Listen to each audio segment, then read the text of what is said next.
नमस्कार दोस्तों, revise channel पर आपका स्वागत है।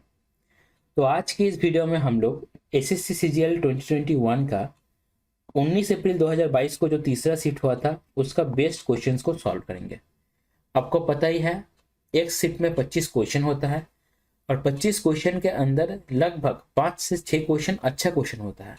ठीक है, हम लोग वैसे ही सॉल्व करेंगे जैसे हम लोग सॉल्व करते आए हुए हैं पीछे पीछे के इतना वीडियोस में। आपको चाहे कंप्लीट सॉल्यूशंस का पीडीएफ चाहिए या बेस्ट क्वेश्चंस का, दोनों का ही पीडीएफ आप टेलीग्राम चैनल से डाउनलोड कर सकते हो। इसके साथ ही क्वेश्चन को देखते ही आपको वीडियोस को पॉज कर लेना है। एक ट्राई आपको खुद से ज़रूर देना है, क्योंकि अब अगर खुद से प्रैक्टिस करोगे तभी आप चीज़ों को सीख पाओगे। और आपको यह भी कोशिश करना है कि कम से कम टाइम में ज़्यादा से ज़्यादा क्वेश्चन सॉल्व करने का। क्लियर है? तो स्टार्ट किया जाए क्या? चलिए स्टार्ट करते हैं। क्वेश्चन है आपका प्रॉफिट एंड लॉस से। एक अच्छा क्वेश्चन है, देखिए कैसे सॉल्व करेंगे। A shopkeeper bought 60 pencils at a rate of 4 for ₹5 and another 60 pencils at the rate of 2 for ₹3. He mixed all the pencils and sold them at a rate of 3 for ₹4. Find his gain or loss percentage. मतलब जो दुकानदार है वो क्या करता है, दो type का पेंसिल खरीदता है। टाइप नंबर 1 में भी 60 पेंसिल है, टाइप नंबर 2 पे भी आपका 60 पेंसिल है। ठीक है, आप देख पा रहे हो, टाइप 1 60 पेंसिल्स, टाइप 2 60 पेंसिल्स। दोनों का जो प्राइस है अलग अलग है, जो सीपी है, कॉस्ट प्राइस है, वो अलग अलग है। ठीक है, अब जो 120 है, 120 पेंसिल हुआ, उसको मिक्स कर दिया और इस रेट में बेच दिया, तो प्रॉफिट या लॉस कितना होगा आपको फाइंड करने के लिए बोला जा रहा है। तो एक प्रोसेस तो ये हो गया कि आप टोटल कॉस्ट प्राइस, टोटल क्रय मूल्य आप फाइंड कर सकते हो। उसके साथ आप टोटल जो सेलिंग प्राइस है वो भी फाइंड कर सकते हो। उसके बाद आप देख सकते हो गेन और लॉस कितना होगा। लेकिन इस प्रोसेस में क्या होगा, कैलकुलेशन थोड़ा सा बढ़ जाएगा।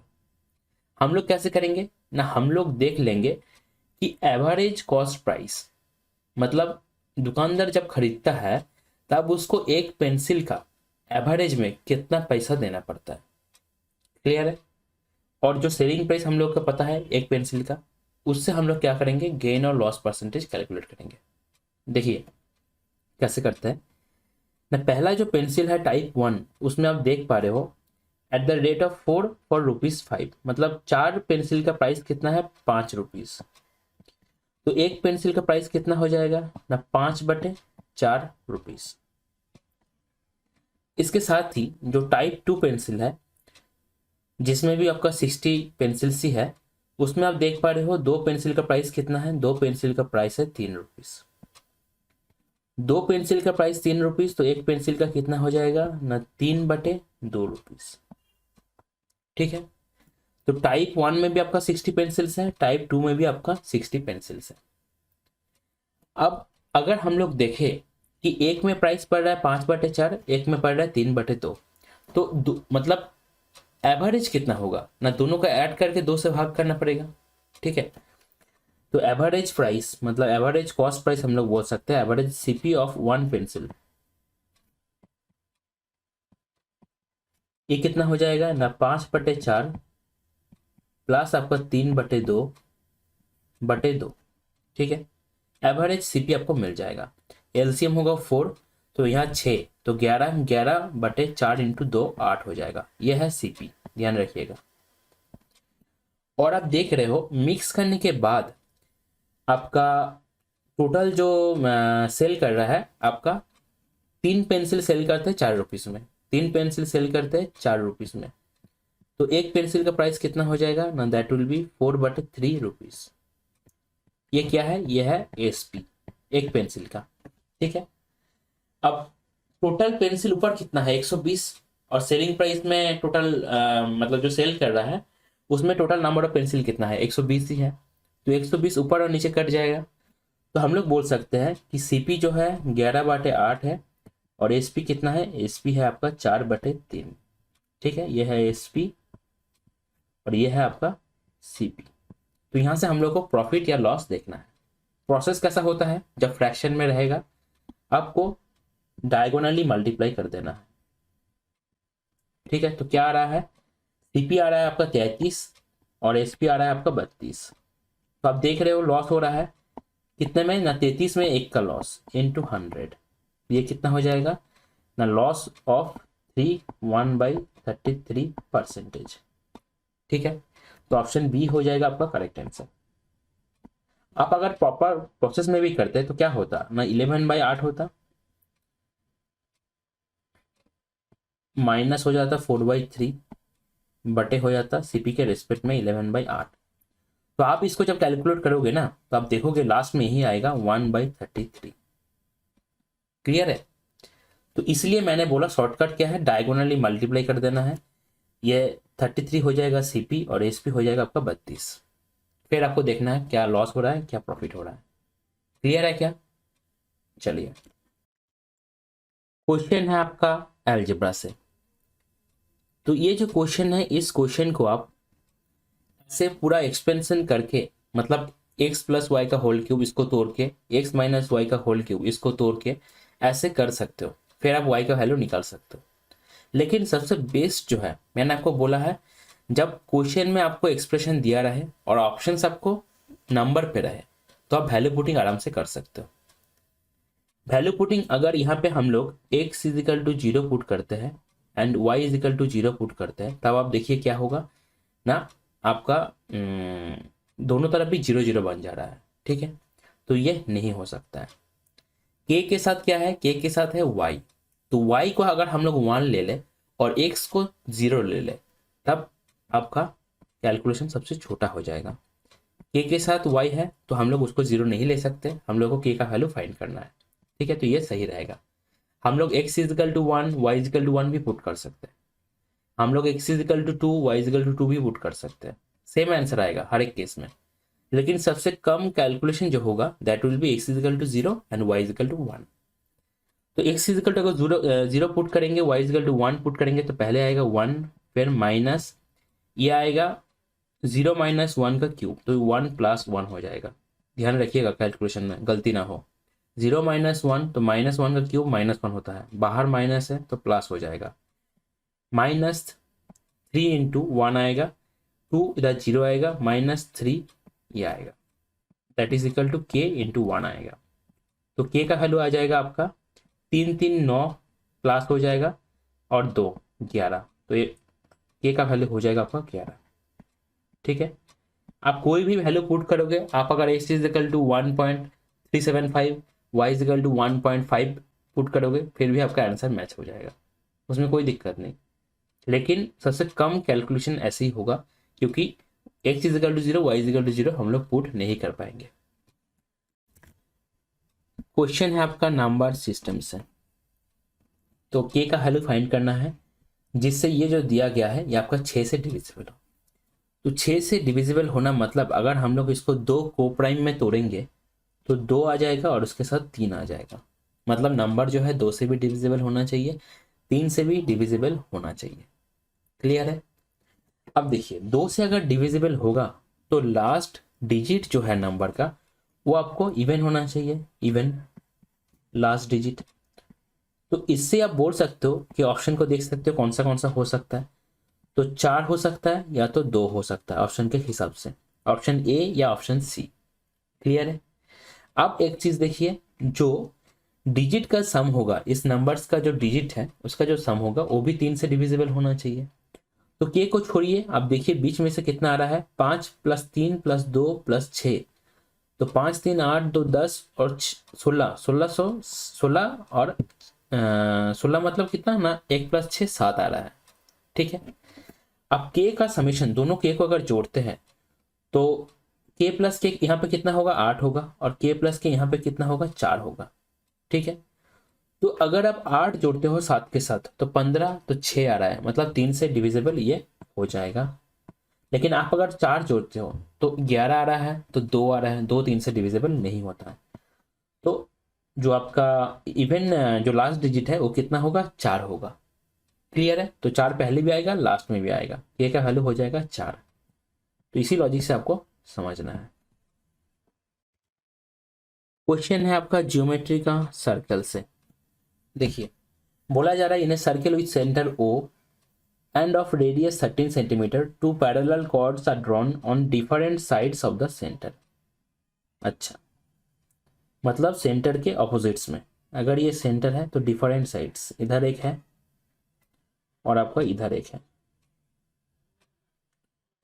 अब बोला जा रहा है if the length of one chord is 10 centimetre, एक कॉर्ड का लेंथ क्या है 10 है, and the distance between the two chords 17, ये क्या है, ये पूरा जो है 17 है। Then find the difference in length of the two chords, दोनों कॉर्ड के बीच में जो लेंथ है वो आपको फाइंड करना है। ठीक है, तो मैंने आपको पहले ही बोला है जो क्वेश्चन है यहाँ से दो तरह से पूछा जा सकता है, एक जो यहाँ पे दिया गया है और दूसरा एक मैं अभी बोल देता हूँ। ये अगर ए है, ये बी है, तो ये सी है, ये डी है। पहला जो केस है इसमें जो कॉर्ड्स है आपका सेंटर के डिफरेंट साइड्स में है, और दूसरा केस में क्या होता है ना, जो कॉर्ड्स होता है वो आपका सेंटर के एक ही तरफ होता है। ठीक है, तो देखिए एक चीज, यह है ए, यह है बी, यह है सी, यह है डी, और सेंटर है ओ। अब दोनों के बीच में जो डिस्टेंस है ये क्या होता है, डी होता है। तो पहले कंडीशंस को समझिए। ठीक है, अगर डी का वैल्यू, जो मतलब सेकेंड केस में मैं बात कर रहा हूं, जब दोनों ही कॉर्ड सेंटर के एक ही तरफ है, अगर डी का value C D minus A B बटे 2 है, अगर ये होता है, इफ, ध्यान दीजिएगा, इफ, वेट, इफ अगर ये होता है देन आर का वैल्यू क्या होगा, आर का वैल्यू हो जाएगा ए बी का स्क्वायर प्लस आपका सी डी का स्क्वायर बटे 2। क्लियर है, पहला वाला जो कंडीशंस है इसको वैलिडेट करना पड़ेगा। क्लियर है, ऐसे ही जो पहला वाला केस है इसमें हम लोग बोलते हैं कि इफ डी का वैल्यू क्या है ना, A B plus C D बटे 2, मतलब जब आपका दोनों कॉर्ड सेंटर के डिफरेंट साइड्स में है।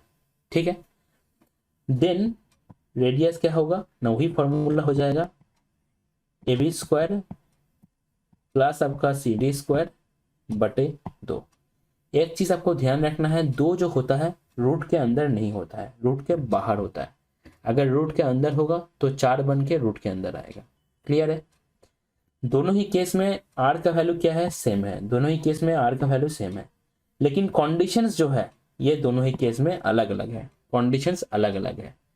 जब सेंटर के डिफरेंट साइड्स में है तो बीच में प्लस आएगा, जब सेंटर के एक ही तरफ है तब बीच में माइनस आएगा। क्लियर है चीजें। अच्छा, अब दूसरी बात, दोनों ही केस में मैंने पहले ही बोल दिया कि कंडीशंस को आपको वैलिड होना है, अगर कंडीशंस वैलिड होगा तभी आर का वैल्यू आप ऐसे फाइंड कर सकते हो। इसके साथ ही जो दूसरा पॉइंट है 90, आपका बोल सकते हो 7% केस में क्वेश्चन इसी लॉजिक से बन जाता है। ठीक है, अगर एसएससी में आ रहा है तो अब 97 नहीं, अब 95 कर लो। ठीक है, लेकिन 5% केस में ऐसा क्वेश्चन भी आ सकता है जहां पे ऐसे डी का वैल्यू, मतलब D not is equal to A B plus C D by 2 या D not is equal to C D minus A B by 2 हो सकता है। तब आपको अलग से जो इक्वेशन फॉर्म करके सॉल्व करना होता है वैसे सॉल्व करना पड़ेगा।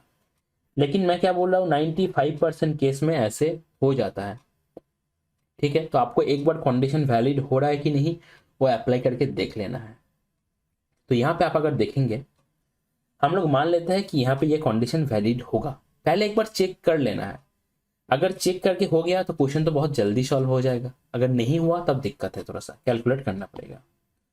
तो यहाँ पे हम लोग ऐसे अगर करें कि डी को अगर 17 मान ले, that is equal to A B 10 plus X मतलब सी डी बटे 2, तो एक्स का वैल्यू यहाँ से कितना आ रहा है, एक्स का वैल्यू आ रहा है 14, नहीं 14 बोल रहा हूँ मैं, 24।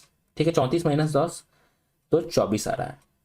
तो क्या पूछा है, क्या डिफरेंस, देखिए एक चीज ध्यान दीजिए, क्वेश्चन में आपको पूछा है difference in length of the two chords, आपको डिफरेंस पूछा है दोनों के बीच में, जो कितना है 24 माइनस 10 14 है जो ऑप्शन में है, फिर 24 भी ऑप्शन में है।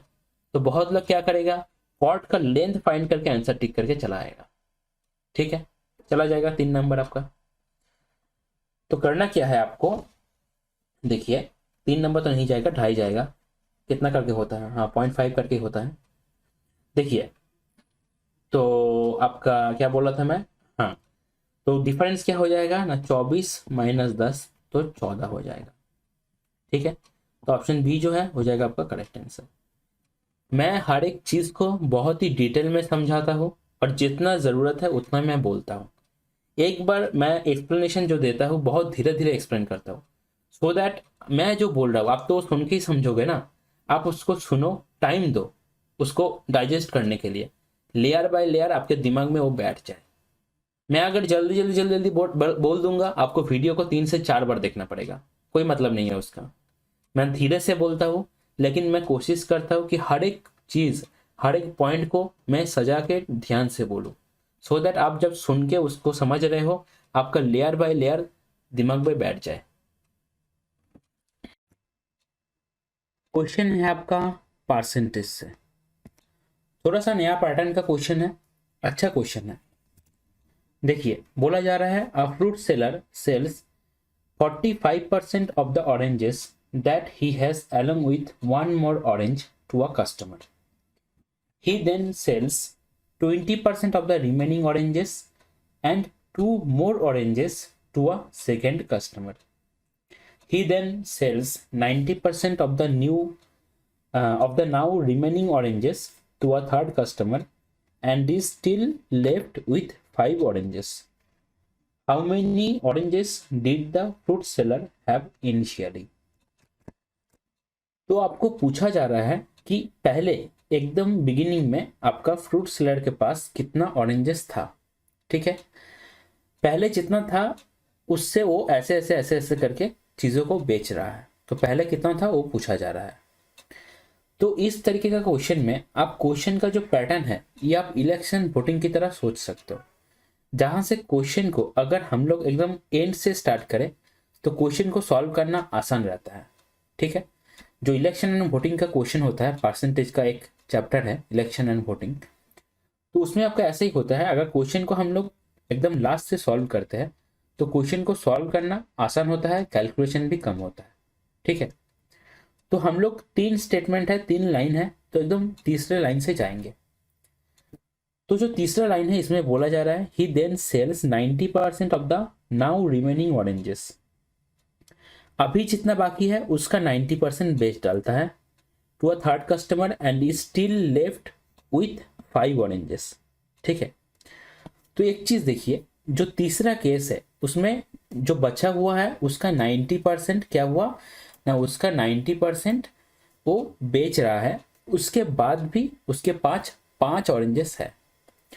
तो क्या हम लोग ये नहीं बोल सकते कि 10% जो बचा हुआ है मतलब रिमेनिंग का 10%। ठीक है, अब देख रहे हो यहाँ पे एक चीज है, 90% ऑफ द नाउ रिमेनिंग, मतलब दूसरा स्टेप के बाद, दूसरा स्टेप में वो जो बेच रहा है उसके बाद जो है उसका 90%। क्लियर है, तो 10% का वैल्यू, 10% जो बाकी है 10% का value still left with 5 oranges. अगर हम लोग 5 बोल सकते हैं कोई दिक्कत नहीं, तो 100% का वैल्यू क्या आ जाएगा ना, ये होगा आपका 50। मतलब दूसरा स्टेप के एंड में इसके पास 50 रिमेनिंग है। तो आप देख रहे हो दूसरा स्टेज या दूसरा स्टेटमेंट जो है यहाँ पे खत्म हो रहा है। इसके बाद बोला जा रहा है कि 90% of the now remaining and उसके पास और भी 5 है। तो 90% ऑफ द नाउ रिमेनिंग कितना होगा, 45, और भी 5 है, मतलब टोटल 50 है। क्लियर हुआ इतना? क्लियर है कि नहीं बताओ। अब हम लोग तीसरे से दूसरा स्टेटमेंट को सॉल्व करेंगे। दूसरा स्टेटमेंट में बोला जा रहा है, he then sells 20% of the remaining oranges and 2 more oranges to a second customer. अच्छा, तो दूसरे स्टेप के बाद 50 है। ठीक है, इसके अलावा उसके पास क्या है, 2 मोर ऑरेंजेस। ठीक है, he then sells 20% of the remaining oranges. यहाँ पर जो रिमेनिंग है ये पहले वाला स्टेप का रिमेनिंग, मतलब पहला जो स्टेप है उसके बाद रिमेनिंग जो है उसका 20% बेच डालता है, तो 80% अभी उसके पास है। तो देखिए, क्या हम लोग ये नहीं बोल सकते कि इस 80% का 80% का वैल्यू कितना हो जाएगा ना 50 प्लस आपका 2। क्लियर है? क्योंकि दूसरे स्टेज के बाद में उसके पास क्या है ना, 50 तो है ही, और उसके बाद बोला जा रहा है 2 more oranges to a second customer. तो टोटल 80% का वैल्यू कितना है? 52। तो 100% का वैल्यू कितना हो जाएगा ना, 52/4 इंटू 5। तो ये कितना हो जाएगा? 13×4 = 52, तो 65 हो जाएगा, 65। क्लियर है? अब देखिए, अब हम लोग पहला स्टेटमेंट में आएंगे।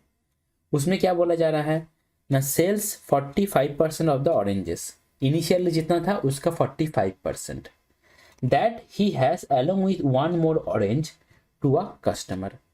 मतलब 45% सेल करता है, उसके साथ और एक को करता है, along with 1 more orange to a customer. Clear हो रहा है क्या? एकदम पीछे से आगे आ रहे हैं हम लोग। 2 स्टेप कर लिए हैं, अभी तीसरा स्टेप में हम लोग है। इसको अगर सॉल्व करेंगे तो इनिशियली कितना था वो हम लोग को मिल जाएगा। तो देखिए, अगर 45% ऑफ द ऑरेंजेस को सेल कर देता है, इनिशियली जितना था उसका 45%, तो बाकी कितना है? बाकी है आपका 55%। तो 55% अगर बाकी है तो 55% का वैल्यू क्या होगा? 65 तो होगा ही, लेकिन along with 1 more orange to a customer, क्योंकि 45% को छोड़ के और एक ऑरेंज और उसके साथ 65, इतना बाकी है अभी। तो 55% का वैल्यू कितना हो जाएगा? 66। तो 100% का वैल्यू कितना हो जाएगा ना, अगर 11 से काटेंगे तो 6/5 आ जाएगा, और इधर आ जाएगा 100। तो 20 × 6 120। तो ऑप्शन बी हो जाएगा आपका करेक्ट आंसर। मैंने बहुत ही धीरे धीरे से लगभग 6 मिनट में ले रहा हूँ एक क्वेश्चन को सॉल्व करने के लिए, जो थोड़ा सा अलग पैटर्न का क्वेश्चन है। इस तरीके का क्वेश्चन आप कैसे अप्रोच कर रहे हो, ये बहुत ज़्यादा इंपॉर्टेंट है। हालांकि इस तरीके का क्वेश्चन जब आप देख रहे हो, क्वेश्चन जो है लगभग 4 लाइन के बराबर है, और आप स्क्रीन पे देख रहे हो, ठीक है, आपको सीधा इसको छोड़ देना है। इस तरीके का क्वेश्चन एग्जाम में आएगा, मतलब एसएससी आपको चिल्ला चिल्ला के बोल रहा है, लीव मी अलोन, मुझे छोड़ के आगे बढ़ जा। क्लियर है क्या? आपको ये बात समझना पड़ेगा। अगर लास्ट में टाइम है आपके पास, आप फ्री हो 6-7 मिनट के लिए, इंग्लिश रीजनिंग सब मैं आपने अटेम्प्ट कर लिया, आप जितना हो सके आपसे, तब आप इस तरीके का क्वेश्चन को अटेम्प्ट करो, क्योंकि कैसा अप्रोच आप लगा रहे हो उसके ऊपर बहुत सारे चीज़ मैटर करेगा। आप अगर इनिशियली मान लोगे एक्स, उसके बाद आप एक एक करके घटते घटते जाओगे, मतलब एक से लेकर 3 तक आओगे, तो क्वेश्चन सॉल्व करना मुश्किल हो जाएगा, बड़ा बन जाएगा क्वेश्चन। ठीक है, ये था आपका इस वीडियो का लास्ट क्वेश्चन। इसके साथ ही इस लेक्चर को हम लोग यहीं पे एंड करेंगे। वीडियो के अंदर जितना भी क्वेश्चन है उसका क्वेश्चन एंड सॉल्यूशन दोनों ही आप लोग पीडीएफ के फॉर्मेट में टेलीग्राम ग्रुप से डाउनलोड कर सकते हो at free of cost. Telegram group का लिंक आपको डिस्क्रिप्शन में मिल जाएगा, वहाँ से टेलीग्राम ग्रुप में जाकर आप पीडीएफ को डाउनलोड कर सकते हो।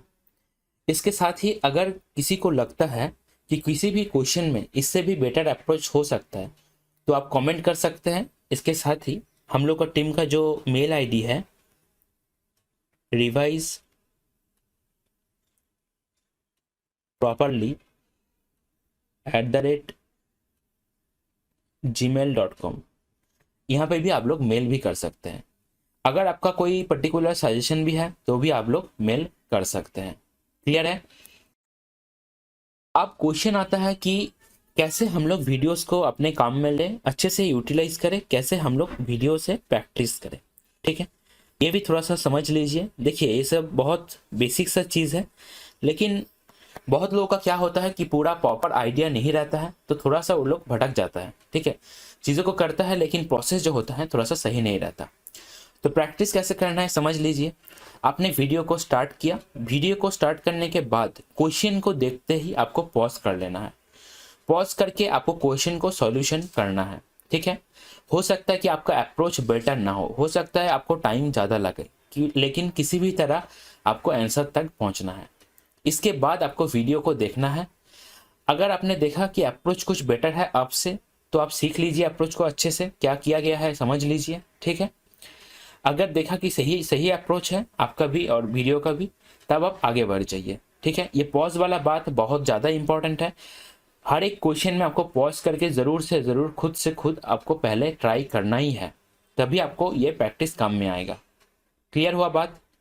ओके, नेक्स्ट देखिए, जितना क्वेश्चन है उसका आपने पहली बार वीडियो के साथ प्रैक्टिस तो किया, लेकिन कुछ क्वेश्चन ऐसा होगा जहाँ पे क्वेश्चन जो है एक ही फ्लो पे आपका नहीं बनेगा। अब ये जो फ्लो टूट रहा है ये किसी भी तरह से हो सकता है। हो सकता है कि आपको क्वेश्चन नहीं बने आपसे, हो सकता है क्वेश्चन को आपने मिसरीड किया, आपको सॉल्व करने में ज़्यादा टाइम लग गया, हो सकता है आपको कैलकुलेशन मिस्टेक हुआ, ठीक है। किसी भी तरह का फ्लो टूटने वाला अगर बात हुआ, मतलब क्वेश्चन मेरा पहला फ्लो में नहीं बना, अगर ऐसा हुआ तो तुरंत आपको उस क्वेश्चन को मार्क कर लेना है और एटलीस्ट 1 वीक का गैप देना है। गैप देने के बाद उस क्वेश्चन को रिवाइज करना है। आप देख ही रहे हो चैनल का नाम भी है रिवाइज, इसीलिए चैनल का नाम रिवाइज रखा गया है, सो दैट जब भी आप चैनल का कुछ भी देखो, चैनल से जुड़े रहो, तो आपको हमेशा ये दिमाग में आना चाहिए कि मुझे इस चीज़ को रिवाइज करना है जो मैंने पहले पढ़ा है। हो सकता है वो मैथ हो सकता है वो जीके हो सकता है करंट अफेयर्स हो। क्लियर है बात? अब आपको रिवाइज, जितना क्वेश्चन आपका अटक गया या पहला फ्लो में नहीं बना, आपको उसको उतना बार रिवाइज करना है जब तक वो आपका पहला फ्लो में नहीं बन रहा है। अब यहाँ पे भी बात आता है, ये जो कितना बार रिवाइज करना है ये डिपेंड करेगा आपके ऊपर।